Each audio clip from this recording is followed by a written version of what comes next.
So the love for food, okay, the love for eating started long before the love of cooking.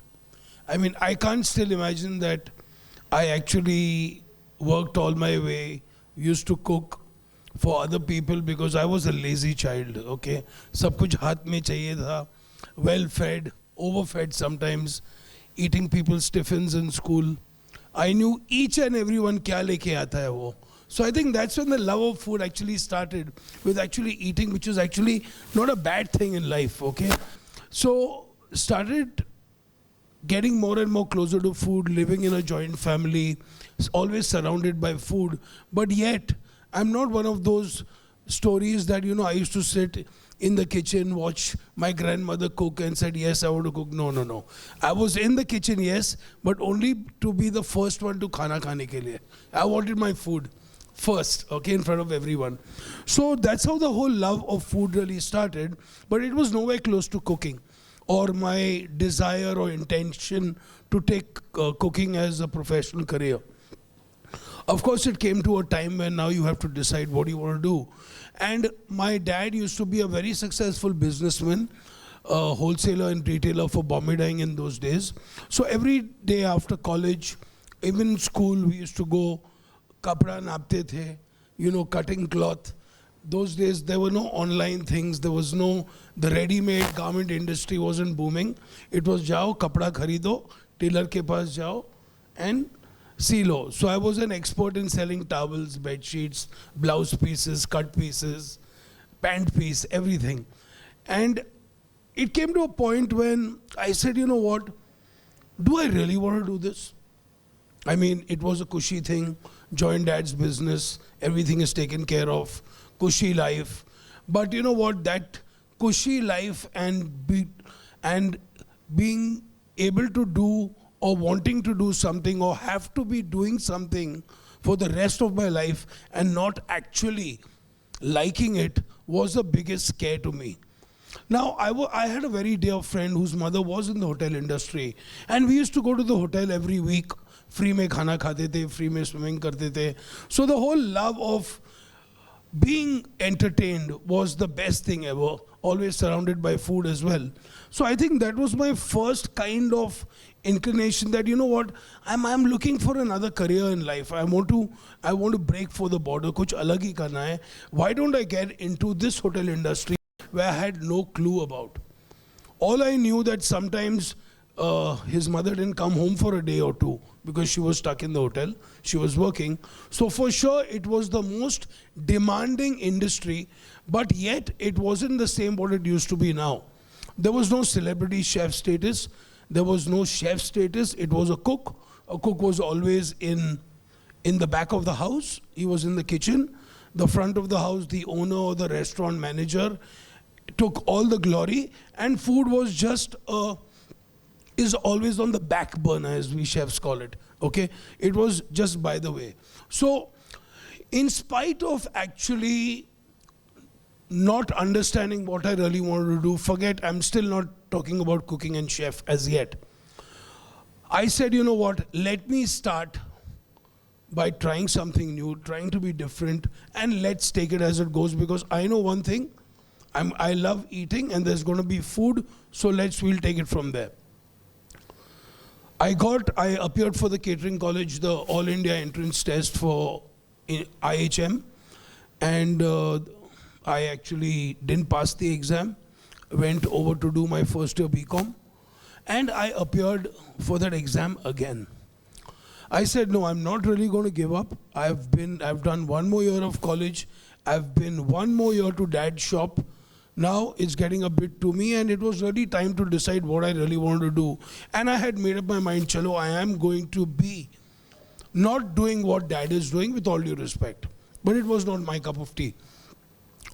So I got into catering college, still in that whole commerce, business, marketing, accounts background, without any kind of I would say alignment towards or a closeness towards being creative. Now, in the first few months of college, I said, oh God, I want to eat, but I don't want to cook. You know, I used to burn my hands, I cut my fingers many times. Okay, I had medals and bandages all over me.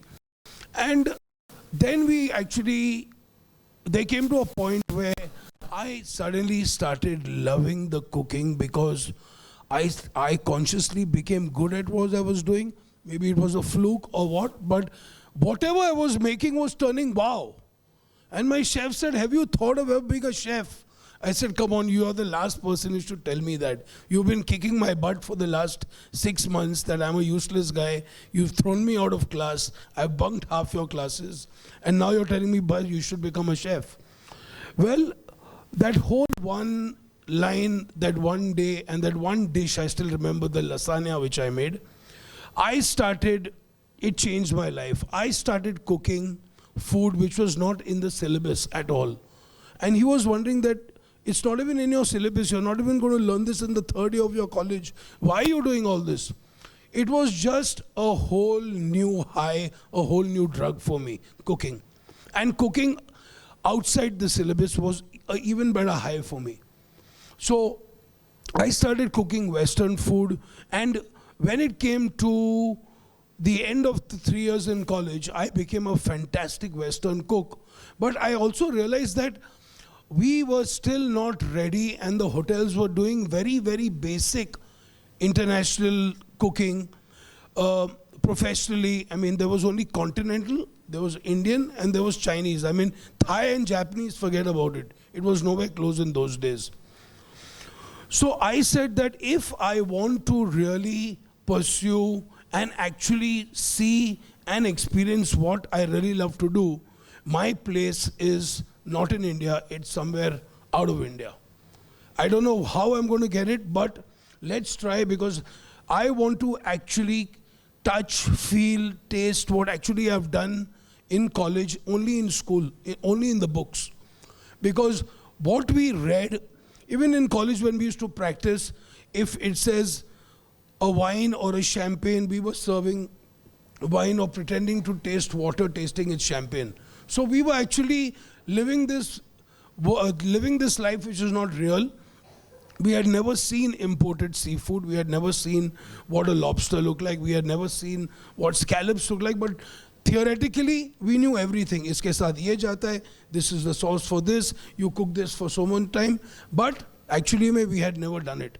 So I said, how can I say to myself that I know this when I've actually not done it, but I've actually only read it in my books. So I decided, I saw an ad in the paper, wanted chefs on a Caribbean cruise liner, and please apply for interview, this, that.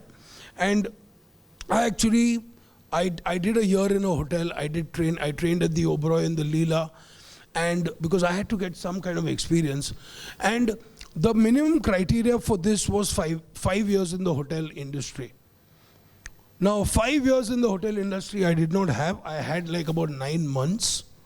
So I actually begged my way to the interview, and I said, why don't you give me a written test?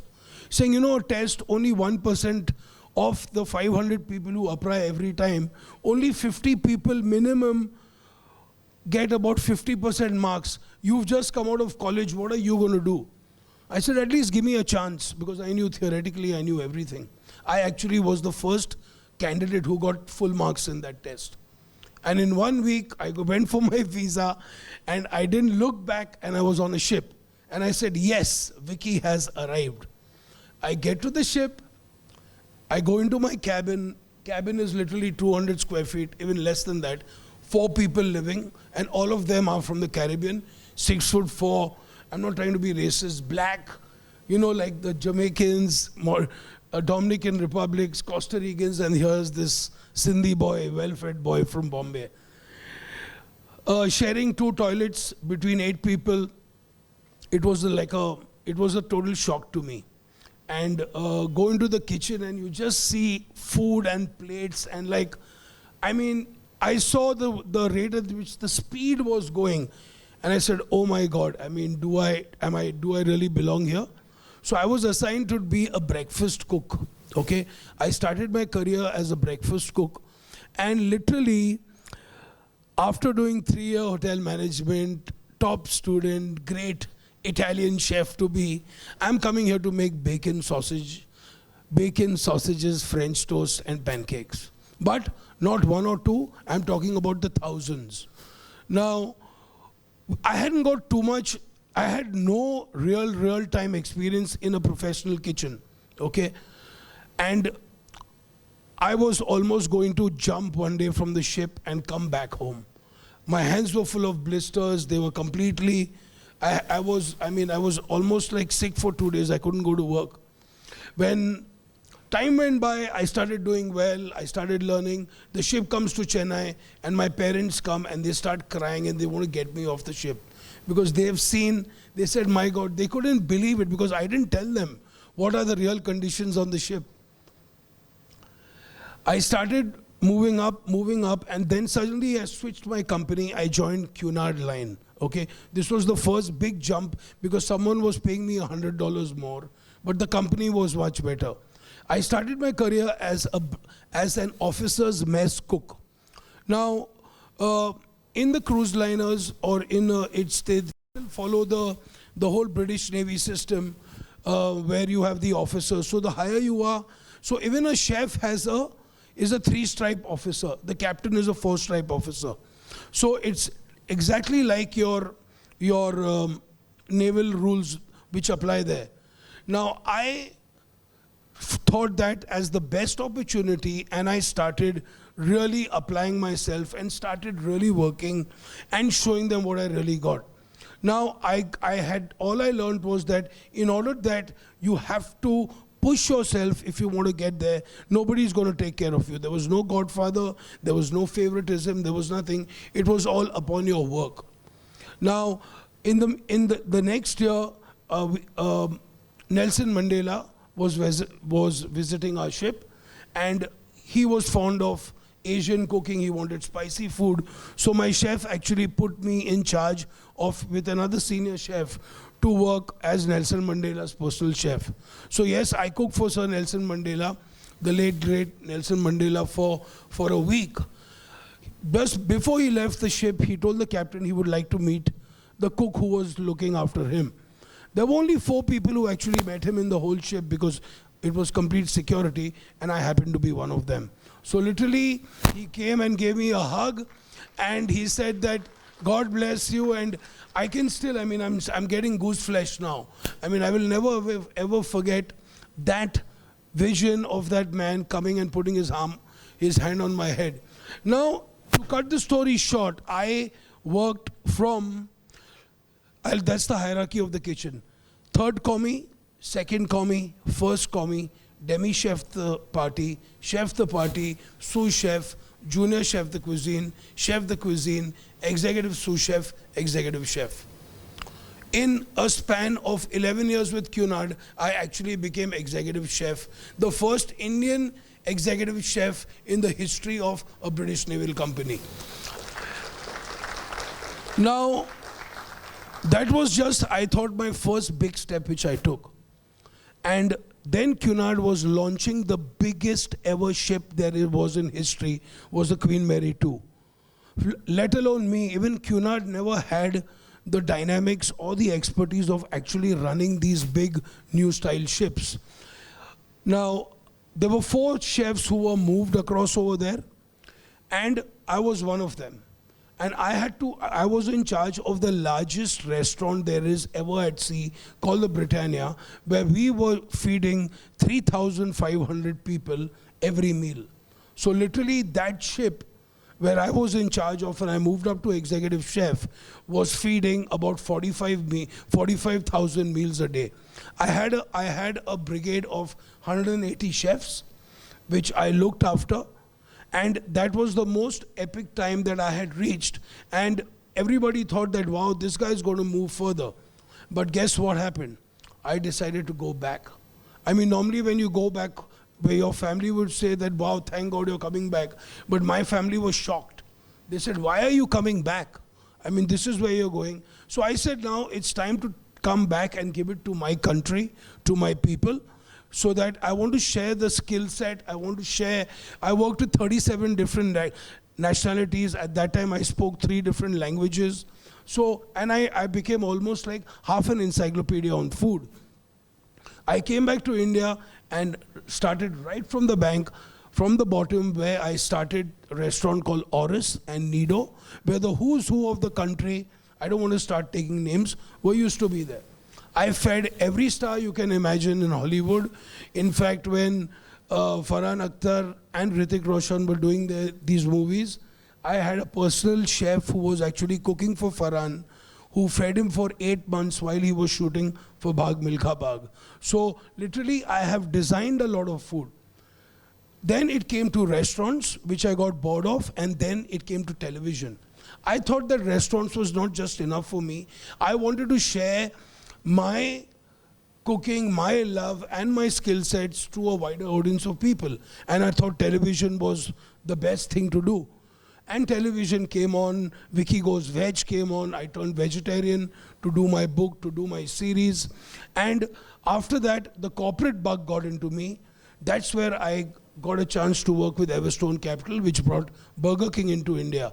So all you see, the Indianization of all your burgers with Burger King is thanks to this guy who's standing right here. So Burger King happened. After that, I helped Pizza Express. And then I started a whole thing called Cine Cuisine with Inox Cinemas. So all the insignia cinemas in India, all the menus are done by me. After that came the pandemic. That's when I started actually creating a lot of, I did a school from home.